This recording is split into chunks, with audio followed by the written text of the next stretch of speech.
rounds out with Merlot, Petit Verdot, Malbec, and Cabernet Franc.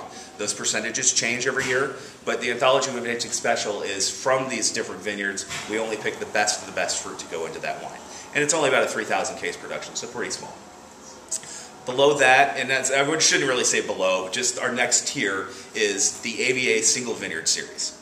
So every year, out of the 14 appellations that we source from, we pick the 4 best that we feel are really the rock stars of the group, and we make those about 100, 150 cases, and those are only sold here at the winery.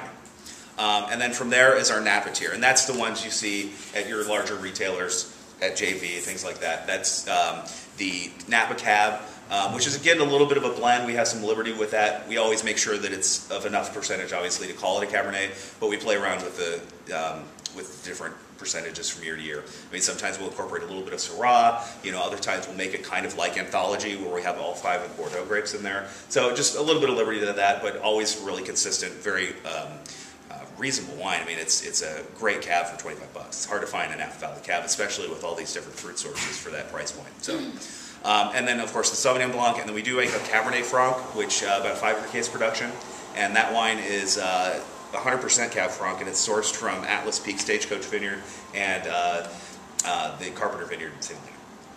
So it kind of gives it some nice mountain fruit, some valley floor to get a nice kind of, sometimes Cab Franc can have that little hole in the middle, but we try to round that out with the 2 different vineyard sources. So